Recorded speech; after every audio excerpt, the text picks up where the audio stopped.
삼성전자가 이제 기술적인 격차가 계속 좁혀지거나 이제 역전되는 거 아니냐 이렇게 우려를 하기에는 그건 좀 멀리 간 거다. 오히려 미래를 좀 더 빨리 준비하고 있기 때문에 좀 더 빨리 시행착오를 겪고 있는 거다.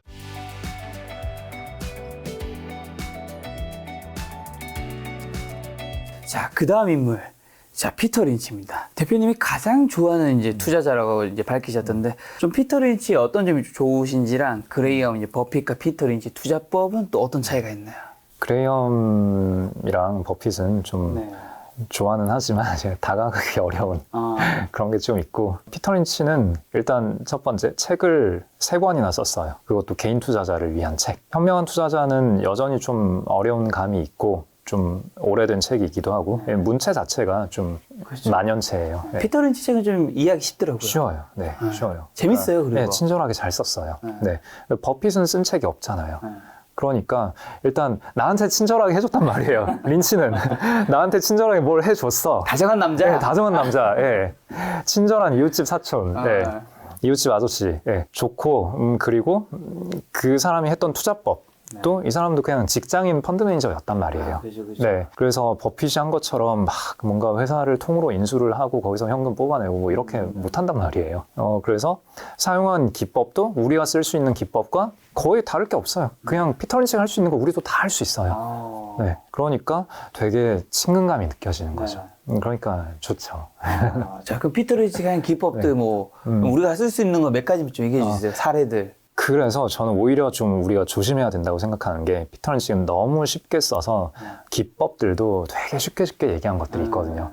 그래서 피터 린치의 기법을 우리가 좀 잘 안다고 생각해요. 저는 오히려 그게 좀 위험하다고 생각하거든요. 특히나 뭐 생활 속에서 찾는 햄버거 종목, 뭐 줄 섰을 때. 그거 책에 다 적어놨어요. 그러니까 생활 속에서 찾아라. 이거 피터 린치가 자기가 그게 그 얘기 아닌데 라고 했어요. 그러니까 예를 들어서 그냥 스타벅스 갔는데 스타벅스 커피 맛있네? 이러고 스타벅스 주식 사고 이런 얘기가 아니다 라고 명확하게 어떤 인터뷰에서 얘기를 했어요. 그럼 정확한 의미 뭐예요? 생활 속에서 발견하라가 맞긴 맞는데 첫 번째 단계.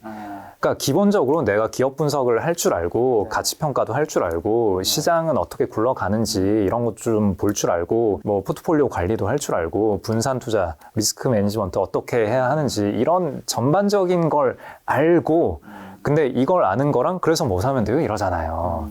그럼 거기서 뭐 사면 돼요? 라고 했을 때 일단은 당신 주변에서 당신이 잘 아는 것부터 시작을 해봐라 라는 얘기인 거죠. 그래서 스타벅스에 커피 마시러 갔는데 스벅 커피가 맛있었다 라고 하면 MTS 열어서 스벅을 사는 게 아니라 관심 종목이 넣어라. 네, 넣어두고 그 스타벅스에 뭐 재무제표도 보고 사업 보고서도 읽어보고 리포트도 좀 읽어보고 해서 어떤 비즈니스를 하는지 잘 하는지 내가 잘 플레이할 수 있는 회사인지 이런 판단들을 하고 결정해라 이 얘기인 거죠. 그러니까 시작점일 뿐인 거예요. 시작점. 네, 주변에서 발견해라라는 거는. 근데 이게 되게 중요하긴 한 게 아까 능력 범위 얘기했잖아요. 능력 범위가 중요한 게 결국은 초과 수익을 내기 위해서는 남들이 아는 것보다 내가 좀 더 앞선 뭔가가 있어야 되잖아요. 그렇죠. 안 그러면 당연히 평균이잖아요. 내가 평균만큼의 능력을 가지고 있으면 당연히 장기적으로는 평균만큼의 성과가 날 거잖아요. 그러니까 그 이상의 뭔가를 내겠다라고 개별 주식 사는 거잖아요.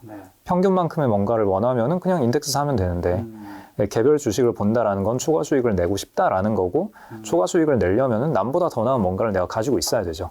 근데 주식을 보는 해안, 아니면 미래를 예측할 수 있는 천재적인 예측력, 뭐 빠삭한 재무제표 분석력, 이런 능력이 있으시면 잘 쓰시면 되는데 일반적인 사람들이 그걸 갖추고 있다라고 얘기하기는 좀 그렇잖아요. 근데 일반적인 사람들 누구나 자기 취미생활 혹은 자기 직장 근처 직업적으로 쓰는 어떤 제품이나 서비스 같은 게 있잖아요. 그럼 그런 거는 다른 일반적인 투자자보다는 본인이 좀 더 강점이 있을 거니까 모든 사람은 남들보다 잘 판단할 수 있는 어떤 영역이 존재한다. 여기가 내가 초과 수익을 내기에 좀 더 확률이 높은 영역이다. 그러니까 여기에서 플레이해라. 뭐 그런 거죠. 그래서 생활 주변에서 발견하는 건 되게 중요한 포인트입니다. 네. 또 다른 게 있을까요? 또 다른 거, 또 심루타. 뭐 이런 것도 또 되게 큰 오해를 받는 건데. 자, 심루타. 얘기 딱 들으면 우리는 어떤 생각이 듭니까? 인생에 저도 한번 좀 맞아보고 그렇죠, 좋죠. 그러니까 심루타를 낼 수 있는 종목은 어떤 종목입니까? 심루타를 어떻게 하면 발견할 수 있습니까? 어떤 기분일까요, 도대체? 1억 넣으면 10억 되고 10억 넣으면 100억 되는 거예요. 그러니까 심루타 발견하고 싶잖아요. 그래서 심루타 될 기업을 잘 찾아내고 싶잖아요. 이게 잘못된 접근법이라는 거죠. 그러니까 안 될 기업은 정해져 있어요. 되게 성숙기의 산업에 있고 뭐 배당 열심히 하고 뭐 그런 회사를 뭐 되게 막 물론 뭐 PBR 0.1배에 샀는데 뭐 PBR 1배 됐다. 뭐 그러면 10배 나긴 하겠지만 그런 아주 이례적인 케이스가 아니면은 뭐 한 30% 50% 오르면 끝이잖아요. 그런 회사들은. 그러니까 심루타가 안 될 회사들은 어느 정도 명확한데 그 외의 다른 회사들은 어떤 회사건 간에 심루타가 될 수 있는 씨앗은 가지고 있죠. 그럼 여기에서 사전적으로 심루타가 될 기업들을 어떻게 잘 기준을 잘 파악해서 잘 골라내라? 피터 린치가 그걸 할 줄 알았으면은 자기도 그런 것만 샀겠죠. 근데 그렇지 않잖아요. 피터 린치는 엄청나게 많은 종목을 가지고 있었던 걸로 유명하고 실패한 종목도 되게 많고 그렇잖아요. 근데 그러면은 그가 얘기한 심루타 종목을 심루타 기업을 잘 골라내세요라고 이해하면은 좀 앞뒤가 안 맞다라는 거죠. 그럼 이걸 우리가 어떻게 받아들여야 하는가? 첫 번째는 포트폴리오 여러 종목 중에 심루타 하나만 껴있어도 포트폴리오 전체 수익을 견인한다. 네, 일단 이거가 중요하고 그러니까 개별 주식 몇 개에서 실패하더라도 포트폴리오 전체의 관점에서 접근해라. 약간 이렇게 받아들이는 게 일단 첫 번째인 것 같고요. 그 다음에 두 번째는 심루타가 안 되기 위한 확실한 방법은 뭘까요? 아까 첫 번째 말씀드렸던 그 심루타의 싹이 없는 그런 주식들을 사면은 일단 심루타 안 되겠죠? 그 다음에 또 하나는 자, 그럼 심루타의 씨앗이 있는 주식을 우리가 샀다. 그럼에도 불구하고 우리가 심루타를 얻나요? 못 얻는 경우가 많겠죠. 빨리 팔죠. 그렇죠. 빨리 팔지 말란 얘기예요. 네. 어떤 회사건 간에 심루타의 씨앗은 있고 그 다음에 아까 그 벤그레이엄 얘기하면서 그 말씀 드렸잖아요. 그 가치의 범위는 되게 넓다.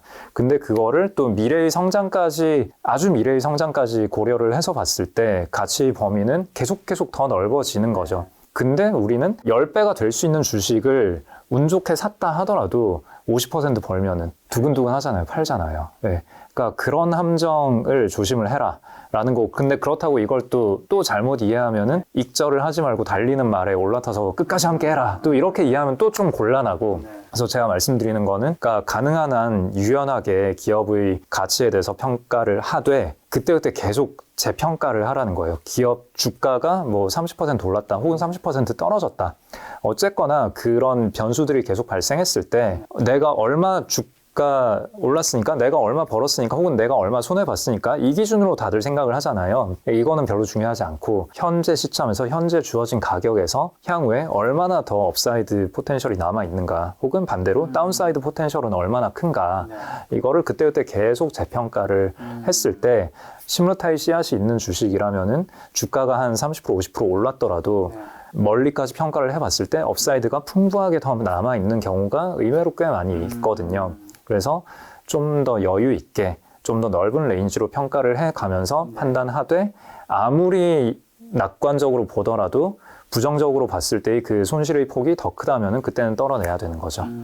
그래서 그때그때 재평가를 균형 잡힌 시각으로 열심히 다시 잘 해라. 맞아요. 내가 산 가격에서 그렇게 생각하지 말고 그 주식을 제로 베이스에서 지금 다시 그쵸. 살 것인지. 네, 그렇죠. 그렇게 했을 때 결과적으로 내가 운 좋게 발견했던 심루타의 씨앗을 실제 심루타로 내가 얻을 수 있게 된다라는 얘기인 거죠. 근데 어쨌든 심루타를 보려면 익절을 해야 되는 거잖아요. 네, 뭐. 그렇죠. 네. 그러니까 언제 팔아야 돼요, 그러면? 그러니까 주식은? 네, 그래서 아까 이야기한 거 있잖아요. 업사이드, 다운사이드 봤을 때 다운사이드가 더 크면 파는 거죠. 어느 시점인가는 그게 와요. 그게 5루타일 때일 수도 있고 20루타일 때일 수도 있어요. 그러니까 10루타가 아니고는 사후적으로 결정이 되는 거예요. 계속 재평가 해봤을 때 여전히 업사이드가 풍부해. 가자. 그리고 조금 애매하면은 또 애매한 만큼 조금만 팔면 돼요. 그래서 처음에 뭐 한 10,000주를 샀는데 최종적으로 10루타 됐을 때 10,000주 중에 뭐 한 3,000주만 남겨서 3,000주가 10배 벌고 나머지 한 7,000주 정도는 50% 벌었을 때 일부 팔고 뭐 2배, 3배 났을 때 또 조금씩 일부 팔고 그렇게 해도 되는 거예요. 그래도 나는 최종 남은 물량 10루타 갔잖아요. 그럼 자랑스럽잖아요. 어디 가서 우쭐우쭐 하면 되죠. 전 피터 린치 그 월가 영웅에서 제일 좋았던 이야기가 정확한 문장 생각 안 돼. 내용이 이제 우리가 주식을 사면 어찌 예를 들면 뭐 10종목에서 한 종목당 뭐 1억씩 샀으면 그 내 한 종목이 상장 폐지돼도 그 손해의 제한값은 1억으로 끝이 나는데 상승을 했을 때는 이 1억이 3억이, 5억이, 10억이 될 수도 있다. 그래서 그런 종목이 몇 개만 있으면 나머지 손실을 충분히 메꿀 수 있다는 부분에서 굉장히 매력적인 게 주식이구나라는 생각이 네, 맞아요. 정말 중요한 얘기를 해주셨어요. 그러니까 제가 신루타 파트를 얘기하면서 얘기한 핵심이 그거예요. 그 비대칭성. 주식이란 자산은 기본적으로 벌 때 무한대, 손해보면은 100%로 제한이잖아요. 근데 채권은 보면은 채권 좋을 때 요만큼 벌고 딱 한정이 돼 있잖아요. 손해볼 때는 또 채권도 원금 손실, 100% 손실 날 수 있잖아요. 그러니까 물론 그 확률이나 빈도는 채권이 훨씬 더 안정적인 확률이 높겠지만 그래서 주식의 장점을 내가 살리기 위해서는 그 비대칭성을 먹을 수 있어야 되는 건데 비대칭성을 먹기 위해서는 어떤 식으로 내가 의사결정을 하고 매매를 해야 되느냐가 이제 그 이후에 제가 말씀드린 설명이 그건 거죠. 그래서 말씀하신 그 비대칭성, 그게 진짜 핵심이에요. 근데 왜 항상 그 비대칭성은 나한테는 적용이 안 되는지. 샀다 팔았다 하니까. 네. 근데 샀다 팔았다 많이는 안 하실 것 같은데. 네네. 네. 자, 주식 투자에서 이제 기업 분석은 포커에서 상대방의 패를 보는 것과 같다고 말씀해 주셨는데 기업 분석이 이제 주식 투자에서 중요한 이유 한번 말씀해 주신다면. 기업 분석이 뭐 정답이다. 뭐 기업 분석을 통해서 우리가 가치를 정확하게 잘 평가를 해야 돈을 벌 수 있다. 뭐 그렇게 얘기하고 싶진 않아요. 투자는 결국 돈 벌려고 하는 거고 돈을 벌 수 있는 방법은 아주 다양하게 있고 그래서 자기만의 방법을 찾으면 된다라고 생각을 하는데 자, 돈을 벌기 위해서는 기본적으로 가격의 미래에 대해서 내 나름의 추론을 할 수 있어야 되잖아요. 그게 뭐 단기적인 내일의 미래건 5년 후, 10년 후의 미래건 뭐건 간에 미래에 대한 얘기인 거잖아요. 그러면은 결국은 내가 진짜 사모펀드가 돼서 기업을 통으로 인수해서 뭐 이렇게 저렇게 해서 기업을 판다. 뭐 이런 식의 플레이를 하지 않는 이상은 결국은 시장에서 남들이 주식을 사서 가격을 올려줘야 그래야 돈을 버는 거잖아요. 그러면은 남들이 무슨 생각을 하느냐가 중요한 포인트가 되겠죠. 근데 남들 중에는 시장에 참여하는 플레이어 중에는 기업 분석을 하는 사람도 있고 안 하는 사람도 있죠. 그러니까 정말 그냥 차트만 보고 하는 사람도 있고 뭐 대부분은 그 중간 언저리 어딘가 있겠지만 아무튼 기업 분석을 하는 사람도 있고 안 하는 사람도 있는데 나라는 한 명의 투자자가 가격의 미래를 추론하기 위해서 즉 다른 사람이 무슨 생각을 하면서 주식을 사고 파는지를 추측하기 위해서는 기업 분석을 내가 안 했다면 그럼 기업 분석을 하면서 투자하는 사람들이 무슨 생각을 하는지를 나는 알 수 없겠죠. 그죠. 네. 그러니까 다른 사람들이 무슨 생각으로 이 가격에도 사고 있나 이 가격에도 팔고 있나 여기에 대해서 내가 대답을 하기 위해서는 나는 반드시 기업 분석을 해야 되는 거죠. 내가 기업 분석을 하고 나면은 이거는 되게 얼토당토않은 비싼 가격에 사람들이 사고 팔고 있네. 그러면은 이거는 기업 분석을 안 하는 사람들이 많이 매매를 하고 있나 보다. 그러면은 어떤 차트의 모양새라던가 아니면 매크로의 유동성 환경이라던가 그런 거에 크게 영향을 받겠네. 이런 식의 추측을 내가 할 수 있겠죠. 혹은 뭐 이 기업을 내가 기업 분석을 해봤는데 주가의 흐름이 기업에서 어떤 좋은 이슈가 나왔을 때 그거에 맞게 잘 반응을 하더라. 그러면은 이 주식은 좀 기업 분석을 하는 사람들이 플레이를 하는 주식이구나. 그러면은 내가 이 주식에 대해서 돈을 벌기 위해서는 기업 분석을 좀 더 정교하게 해서 똑같은 걸 보더라도 판단하는 정도는 좋게 보는 정도는 사람마다 다를 거잖아요. 그러면은 내가 기업 분석을 좀 더 깊게 했을 때 남들이 좀 안 좋게 보는데 나는 그것보다 더 좋게 보는 영역이 있네? 그럼 이거는 언제 이렇게 해소가 되겠네? 그러면은 이때 이런 식으로 사야겠다. 뭐 이런 식의 내 판단을 할 수 있잖아요. 네, 그렇게 그 가격대라는 건 되게 다양하고 투자자들의 생각도 다 다양한데 그걸 파악하기 위해서는 나는 반드시 기업 분석을 어느 정도는 해야 되는 거죠. 기업 분석을 해야 되는 이유를 설명해 주셨으면 개인 투자자가 할 수 있는 선에서 기업 분석은 어떤 것들을 좀 하긴 해야 될까요? 저는 오히려 너무 깊게 할 필요는 없는 것 같다 이런 생각도 좀 들고요. 일단 기준은 그렇게 되는 것 같아요. 다른 사람이랑 이 주식에 대해서 얘기를 좀 했는데 이 사람이 하는 말이 무슨 말인지 나는 하나도 못 알아듣겠다. 그러면 안 되는 거죠. 예를 들어서 삼성전자에 투자를 했는데 내가 갤럭시 판매량만 보고 있다.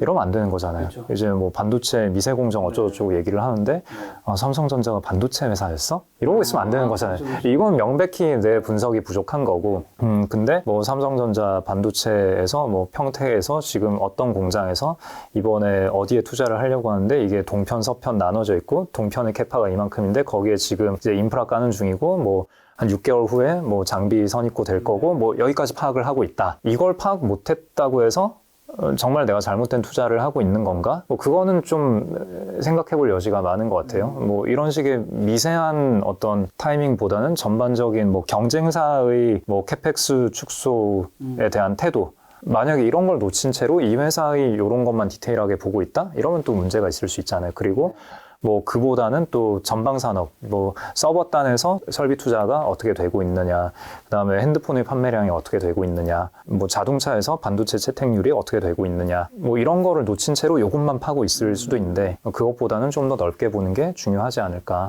뭐 그런 생각이고요. 사실 정보 측면에서는 쏟을 수 있는 에너지가 얼마나 되냐의 문제인 거지, 내가 뭔가 궁금한데 얻을 수 없어서 답답하다? 아니, 물론 뭐 모든 걸 알 수는 없는데 기관 투자자라고 해서 모든 걸 다 알 수 있는 것도 아니고, 그래서 원하면은 기관 투자자보다 더 깊이 알 수 있는 그런 환경은 지금 다 구성이 돼 있다고 생각을 하거든요.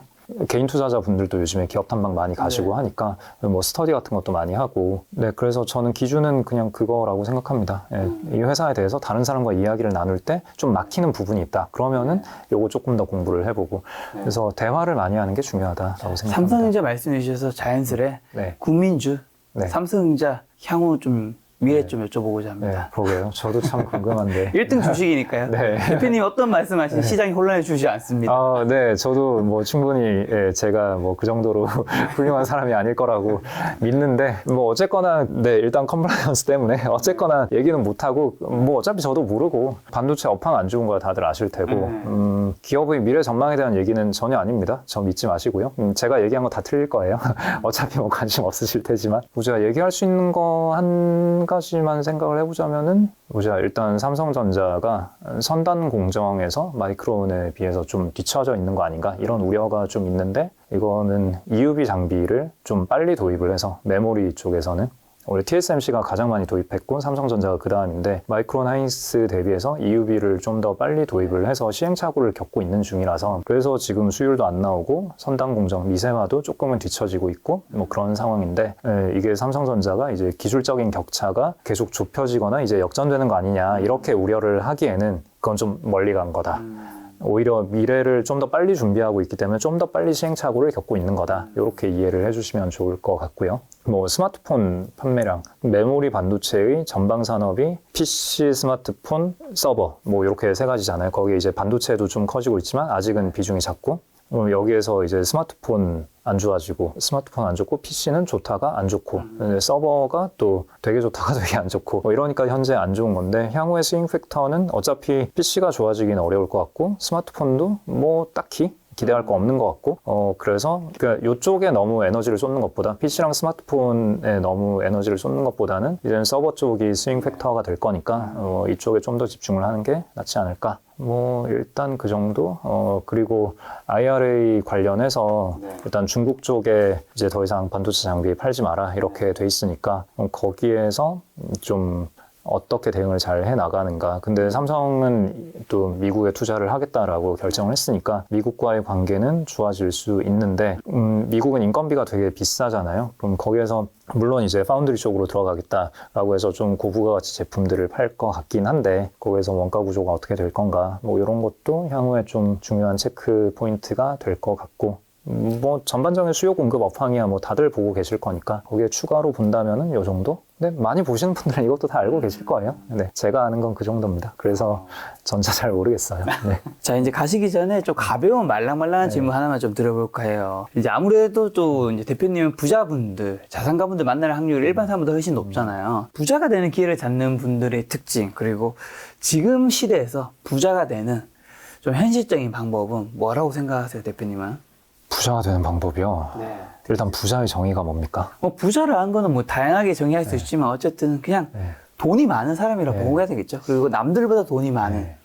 얼마 전에 국민은행에서 부자 보고서 매년 발표하는 거 있잖아요. 그거 보니까 약간 재밌었던 게, 거기서 부자로 분류된 사람들 중에 본인이 부유하다라고 느끼는 분들은 10분의 1 미만. 한국은 언제나 비교를 통해서 자신을 낮춘다. 네. 강남에 집 한 채는 있어야 부자라고 생각하고. 제가 알고 있기로 상위 1%의 자산이 한 29억 정도로 봤던 것 같아요. 그러니까요. 상위 1%의 소득이 2억 정도였나? 그렇죠. 네. 그래서 29억이 있어도 강남 집 한 채거든요. 근데 강남 집 한 채 딱 가지고 있는 분은 또 본인이 부자라고 안 느낀단 말이에요. 그러니까 이게 부자의 데피니션이 뭐냐에 따라서 그 다음 이야기가 좀 굉장히 달라질 수 있는데 자산 100억 이상으로 치시죠. 그래서 저는 그 자산 100억이라고 정의를 한다라고 했을 때 우리가 어떻게 자산 100억을 벌 것이냐 보다는 모르겠어요. 제 생각에는 버는 돈이 쓰는 돈보다 많으면 그리고 앞으로도 한동안 그럴 것 같으면은 저는 그러면 부자인 것 같거든요. 쉽게 말해서 그냥 마음이 부자면 부자다라고 생각을 하는데, 그러니까 그게 저는 훨씬 더 중요한 것 같아요. 그리고 뭐가 됐건 간에 일단 내 재산을 늘리려면은 쓰는 것보다 버는 게 많아야 된다라는 건 너무 명확하잖아요. 근데 너무 명확하고 네. 사실 대부분의 정상적인 경우에는 네. 버는 돈이 쓰는 돈보다 많아야죠. 쓰는 네. 돈이 더 많으면. 안 그런 경우가 많아요. 아 진짜요? 네. 그런 경우 별로 없다라고 하면 예를 들면 좋습니다. 뭐 네. 본인이 이제 자본이라 할 수 있는 아파트를 네. 사기 위해서 대출해서 이제 그런 네. 경우는 이제 쓰는 돈이라 해도 어쨌든 그거는 미래 투자를 땡겨온 거니까. 오케이, 좋습니다. 일단 저는 자산 배분에서 첫 번째로 제가 말씀드리는 거는 일단 버는 게 쓰는 돈보다 많아서 일단 잉여가 남아야 되고 그 잉여가 복리로 늘어날 수 있느냐 없느냐 딱 이 두 가지만 만족이 되면은 저는 그냥 되게 마음 편할 것 같거든요. 그러니까 그러면 결국은 일단 방향은 정해진 거잖아요.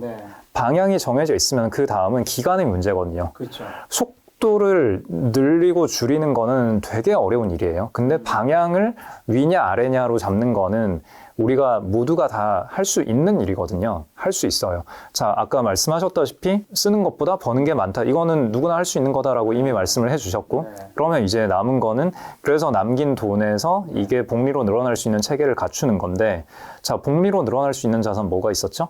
주식, 전체 자산군으로서의 주식. 네. 근데 전체 자산군 편입하는 인덱스 펀드 산다. 이거 별다른 노력이 필요하지 않죠. 네. 그냥 사면 끝이잖아요.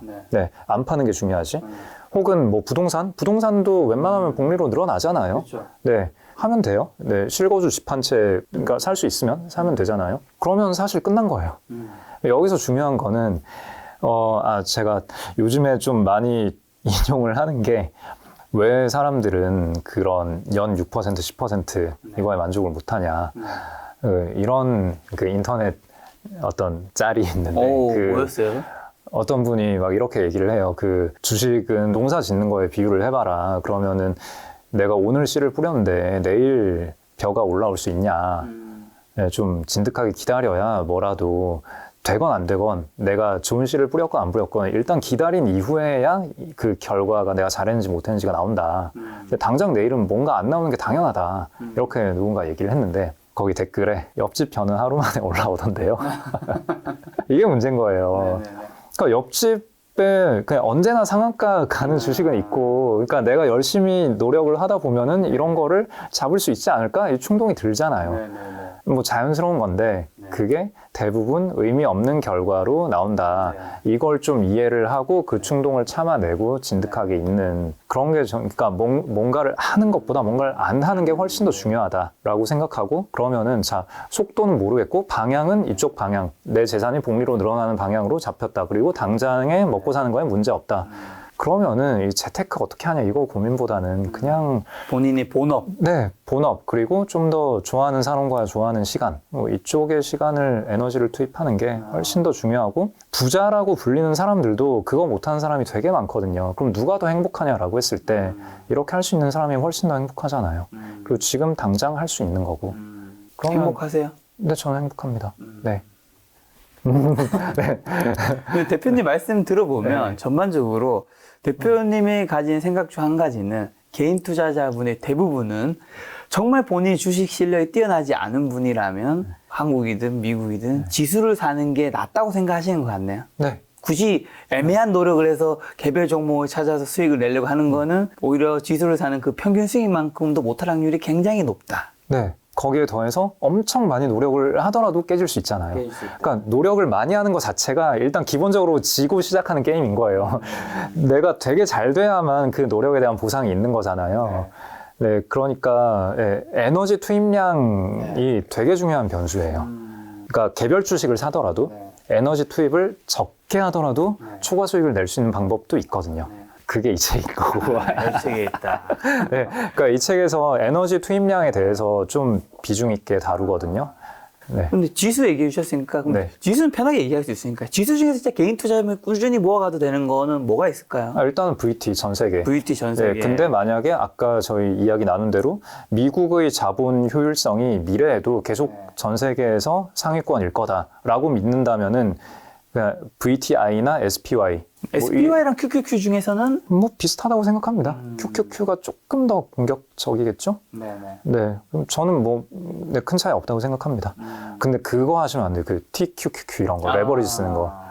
레버리지 그런 거 하시는 분이 작년이나 올해 상반기까지는 좀 있었던 것 같은데 왜 하면 안 될까요?